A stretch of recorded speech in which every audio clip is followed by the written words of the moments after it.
इस लेक्चर में हम पढ़ेंगे nationalism in India, the rise of nationalism in Europe में हम लोग पढ़े थे कि नेशनलिज्म के वजह से वहाँ पर नए नए नेशन स्टेट्स बने, लोगों के सोच में बदलाव आया, वो लोग अपने आइडेंटिटी को डिफाइन किए और साथ ही साथ वो लोग बहुत सारे symbols, icons, new songs, new ideas को वो लोग अडॉप्ट किए।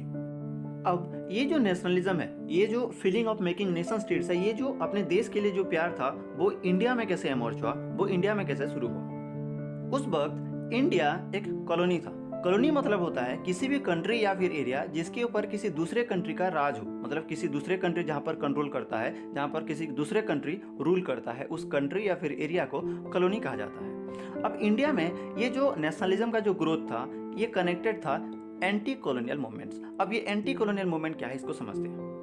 हम लोग पढ़े हैं कि जो यूरोप के जो नेशनलिस्ट थे वो लोग आज़ादी चाहते थे ऑटोक्रेसी से, वहाँ के जो राजा महाराजा की जो शासन था, वहाँ उन लोगों का जो रूल था, वो लोग उससे आज़ादी चाहते थे। बट जो कॉलोनीज के जो नेशनलिस्ट थे वो लोग आज़ादी चाहते थे इसी कॉलोनियलिज्म से, और इसी कॉलोनियलिज्म के अगेंस्ट पे जो रिवोल्यूशन जो हो रहा था, जो मूवमेंट जो हो रहा था, उसे कहा जाता है एंटी कॉलोनियल मूवमेंट। कॉलोनियलिज्म के टॉर्चर के वजह से इंडिया में जो अलग अलग ग्रुप्स थे, चाहे वो लोग अलग अलग रिलीजन से हो, अलग अलग लैंग्वेज से हो, वो सभी लोगों का जो कंडीशन था वो बहुत ही बुरा था। बट ये जो सारे जो अलग अलग लोग थे, ये लोग कॉलोनियलिज्म के इफेक्ट को अलग अलग तरह से फील कर रहे थे। इवन इनके लिए आज़ादी का जो मतलब था वो भी अलग अलग था।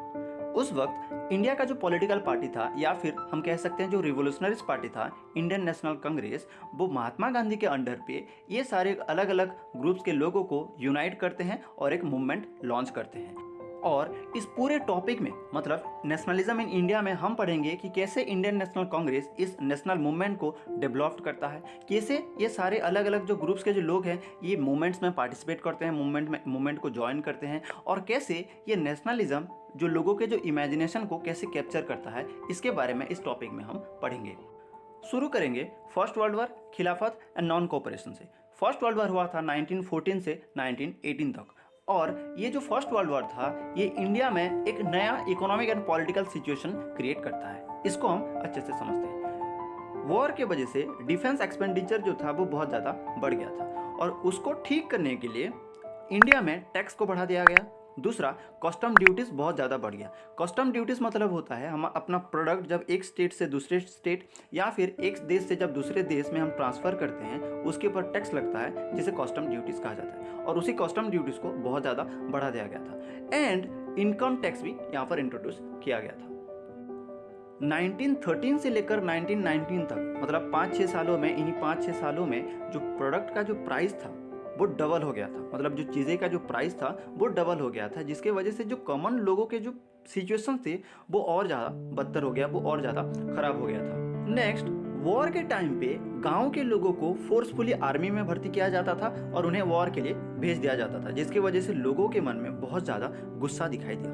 1918-19 एंड 1920-21 में सूखा पड़ने के वजह से इंडिया के बहुत सारे पार्ट्स में खेती नहीं हो पाया, जिसके वजह से इंडिया में फूड शॉर्टेज दिखाई दिया। उस वक्त इंडिया में स्पेनिश फ्लू, जिसे इन्फ्लुएंजा एपिडेमिक कहा जाता है, वो इंडिया में दिखाई दिया।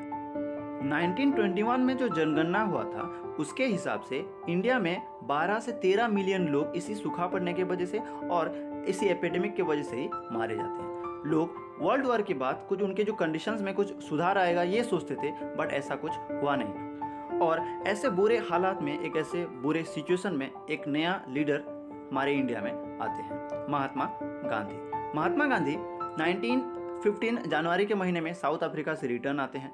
वो वहाँ पर रेसिस्ट रिजाइम के अगेंस्ट पे फाइट किए थे। हम कह सकते हैं कॉलर डिस्क्रिमिनेशन, जो काला गोरा का जो भेदभाव होता है, उसके अगेंस्ट पे वो वहाँ पर फाइट किए थे।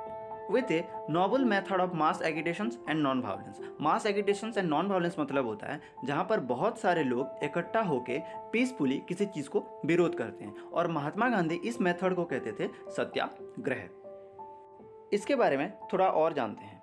सत्याग्रह के हिसाब से आप अपने राइट्स के लिए खुद को आप सफ़र कर सकते हैं, आप खुद को चोट पहुंचा सकते हैं, बट आप दूसरों को इंजर नहीं कर सकते। और ये मेथड सच्चाई के ऊपर फोकस करता है, सच्चाई के पावर के ऊपर फोकस करता है। और गांधी जी के हिसाब से आप इस मेथड को इनजस्टिस के अगेंस्ट पे यूज कर सकते हैं, एक्सप्लॉयटेशन के अगेंस्ट पे यूज कर सकते हैं, ऑपरेशन के अगेंस्ट पे यूज कर सकते हैं। और महात्मा गांधी सोचते थे, महात्मा गांधी बिलीव करते थे कि इसी आइडिया के थ्रू, इसी सत्याग्रह के थ्रू सारे इंडियंस को वो इकट्ठा कर सकते हैं।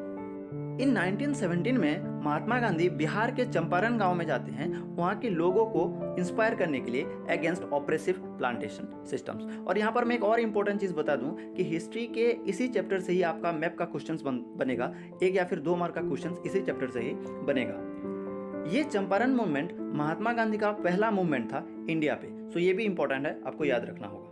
उसी साल महात्मा गांधी गुजरात के खेड़ा डिस्ट्रिक्ट में चले जाते हैं वहाँ के पीजेंट्स लोगों को सपोर्ट करने के लिए, क्योंकि उसी साल वहाँ पर सूखा पड़ने की वजह से एंड प्लेग एपिडेमिक की वजह से जो पीजेंट जो लोग हैं वो लोग टैक्स पे नहीं कर पा रहे थे। उनका डिमांड था कि उस साल टैक्स को रिलैक्स कर दिया जाए, टैक्स को फ्री कर दिया जाए। इन 1918 में वो अहमदाबाद जाते हैं, वहाँ पर एक सत्याग्रह ऑर्गेनाइज करते हैं। वहाँ के जो कॉटन मिल्स वर्कर था उन्हें सपोर्ट करने के लिए अगेंस्ट कॉटन मिल। इन सारे मूवमेंट में सक्सेस मिलने के बाद महात्मा गांधी एक नेशन वाइड रिवोल्यूशन चाहते थे, एक नेशन वाइड मूवमेंट लॉन्च करना चाहते थे। इन 1919 में जो इंपीरियल लेजिस्लेटिव काउंसिल था, मतलब ब्रिटिश इंडिया का जो लेजिस्लेचर था, डायरेक्टली समझते हैं, जो ब्रिटिश गवर्नमेंट था वो एक एक्ट पास करता है जिसको रॉलेट एक्ट कहा जाता है। और ये रॉलेट एक्ट ये गवर्नमेंट को बहुत ज़्यादा पावर दे देता है टू सप्रेस पॉलिटिकल एक्टिविटीज़, मतलब पॉलिटिकल एक्टिविटीज़ को दबाने के लिए ये बहुत ज़्यादा पावर दे देता है गवर्नमेंट को। जैसे कि बिना किसी रीज़न के, बिना किसी वारंट के किसी भी इंसान को वो अरेस्ट कर सकते थे। दूसरा, बिना किसी मुकदमे के 2 साल तक किसी भी इंसान को वो बंदी बना सकते थे।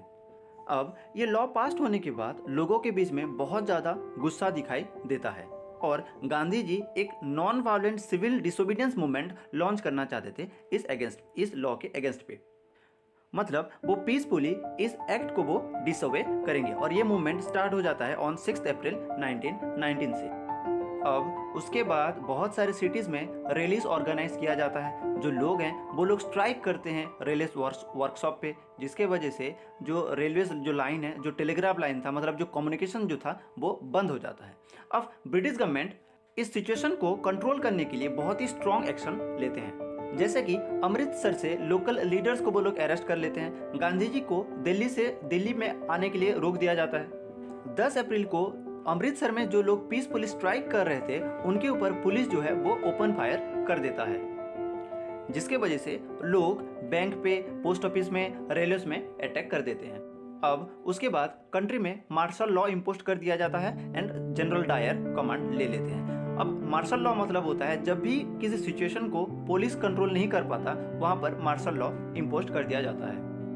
ऑन 13 अप्रैल 1919 में पंजाब के जालियांवाला बाग में बहुत सारे लोग इकट्ठा होते हैं to celebrate the annual Baisakhi fair. उसके बाद वहाँ पर जनरल डायर आता है, वहाँ पर जो एग्जिट पॉइंट था उसे ब्लॉक कर देता है और लोगों के ऊपर वो ओपन फायर कर देता है, जिसकी वजह से वहाँ पर हजारों लोग उनकी मौत हो जाता है और इस हमले को कहा जाता है जालियांवाला बाग मैसेक्री।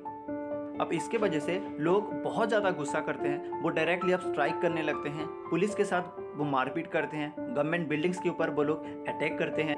अब उसके बाद गवर्नमेंट और ज़्यादा ब्रूटली रिस्पॉन्ड करने लगा। जो सत्याग्रही जो लोग थे, अब उन लोगों को ज़मीन में अपना नाक रगड़ना पड़ता था। अब वो लोग रास्ते में वो रेंगते थे, साहिब लोगों को, मतलब जो गवर्नमेंट ऑफिशियल्स लोगों को वो लोग सैल्यूट करते थे। उसके बाद लोगों को कोढ़े से मारते थे, फिर गाँव में बमबारी किया जाने लगा, जिसके वजह से महात्मा गांधी इस मूवमेंट को कैंसिल कर देते हैं। अब ये जो रावलात सत्याग्रह था ये इंडिया में एक बहुत बड़ा मूवमेंट था, फिर भी ये सिर्फ टाउन्स में एंड सिटीज़ में हुआ था।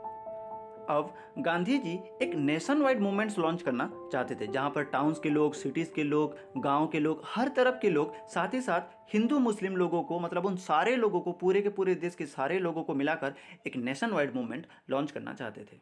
फर्स्ट वर्ल्ड वॉर में ऑटोमन एम्पायर का हार हुआ था, जिसकी वजह से ऑटोमन एम्पायर को अपना एक बहुत बड़ा टेरिटोरी खोना पड़ता है और साथ ही साथ वॉर एक्सपेंडिचर, जो फर्स्ट वर्ल्ड वॉर का जो एक्सपेंडिचर था उसका एक बहुत बड़ा हिस्सा अब ऑटोमन एम्पायर को चुकाना था। अब ऑटोमन एम्पायर का जो एम्परर था वो पूरे के पूरे इस्लामिक रिलीजन का, पूरे के पूरे मुस्लिम रिलीजन्स का वो स्पिरिचुअल लीडर था, जिसको खलीफा कहा जाता है। इंडिया में मोहम्मद अली एंड शौकत अली, ये दोनों भाई मार्च के महीने में 1919 के मार्च के महीने में बॉम्बे में एक खिलाफत कमेटी फॉर्म करते हैं टू डिफेंड द खलीफा। अब रावलात सत्याग्रह में महात्मा गांधी को एक बहुत बड़ा फेम मिल जाता है, वो पूरे के पूरे इंडिया में वो फेमस हो जाते हैं, जिसके वजह से ये दोनों भाई मोहम्मद अली एंड शौकत अली, ये दोनों भाई गांधी जी के पास जाते हैं और इस इश्यू के बारे में, इस खलीफा को डिपेंड करने के बारे में उनके साथ डिस्कशन करते हैं। महात्मा गांधी यही तो चाहते थे, वो हिंदू और मुस्लिम दोनों को एक साथ लेकर एक बहुत बड़ा नेशन वाइड मूवमेंट्स लॉन्च करना चाहते थे और इसके लिए गांधी जी इंडियन नेशनल कांग्रेस का जो कोलकाता सेशन हुआ था, जो कि सितंबर 1920 में हुआ था, उसमें गांधी जी सारे लीडर्स को कन्विंस करना चाहते थे कि वो सब मिलके एक नॉन कोऑपरेशन मूवमेंट लॉन्च करें in support of Khilafat as well as for Swaraj. यहाँ पर क्वेश्चन ये है कि Mahatma Gandhi non cooperation movement क्यों लॉन्च करना चाहते थे? Why non cooperation? Gandhi ji अपने फेमस बुक हिंद स्वराज, जो कि 1909 में पब्लिश हुआ था, उसमें वो लिखते हैं कि हमारे इंडिया में ब्रिटिश रूल इस्टेब्लिश्ड हुआ था क्योंकि हमारे इंडियंस ही उन्हें सपोर्ट किए थे, हमारे इंडियंस ही उन्हें कोऑपरेट किए थे और उनके हिसाब से ये पूरा ब्रिटिश रूल हमारे इंडिया में 1 साल के अंदर ही कोलैप्स हो जाएगा अगर हमारे इंडियंस उन्हें सपोर्ट नहीं करेंगे, उन्हें अगर कोऑपरेट नहीं करेंगे। पहले स्टेज में लोगों को जो टाइटल्स मिला था, जो कि ब्रिटिश गवर्नमेंट ने उन लोगों को दिया था, वो सारे टाइटल्स को वो लोग सरेंडर करेंगे। जैसे कि महात्मा गांधी को मिला था काइजर हिंद, इन्हें ब्रिटिश गवर्नमेंट ने काइजर हिंद का टाइटल दिया था महात्मा गांधी को और गांधी जी ने इस टाइटल को जालियांवाला बाग मैसेक्री के बाद ही इसको वो सरेंडर कर चुके थे। साथ ही साथ जो लोग सिविल सर्वेंट्स थे, आर्मी में थे, पुलिस में थे, कोर्ट एंड लेजिस्लेटिव काउंसिल में थे, स्कूल्स, फॉरेन गुड्स, ये सारे चीज़ों को वो लोग बॉयकॉट करेंगे और मूवमेंट के पहले स्टेज में ये सब होगा। अगर उसके बाद अगर ब्रिटिश गवर्नमेंट इस मूवमेंट को दबाने की कोशिश करेगा, अगर रिप्रेस करने की कोशिश करेगा, सप्रेस करने की कोशिश करेगा, तब एक full civil disobedience movement launch किया जाएगा। ये पूरा का पूरा प्लानिंग था कि कैसे नॉन कोऑपरेशन मूवमेंट को लॉन्च किया जाएगा।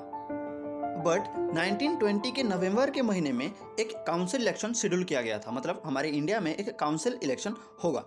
इसीलिए इंडियन नेशनल कांग्रेस के बहुत सारे मेंबर्स इस काउंसिल इलेक्शन को बॉयकॉट करना नहीं चाहते थे। साथ ही साथ वो लोग डरते थे क्योंकि नॉन कोऑपरेशन मूवमेंट जो होगा ये एक नेशन वाइड मूवमेंट होगा, इसीलिए वो लोग डरते थे कि कहीं पर ये वायलेंस भी हो सकता है। But finally Indian national Congress ने अपने नागपुर सेशन में, जो कि 1920 दिसंबर में हुआ था, उसमें नॉन कोऑपरेशन मूवमेंट को वो लोग एक्सेप्ट करते हैं, उसे अडॉप्ट करते हैं। अब ये नॉन कोऑपरेशन मूवमेंट शुरू कैसे हुआ था, कौन कौन इसमें पार्टिसिपेट किए थे और लोगों के लिए the idea of non cooperation का मतलब क्या था, इसको वो लोग कैसे समझते हैं, ये सारे क्वेश्चंस को हम नेक्स्ट वीडियो में कवर करेंगे। सो ये था फर्स्ट वर्ल्ड वॉर, खिलाफत एंड नॉन कोऑपरेशन।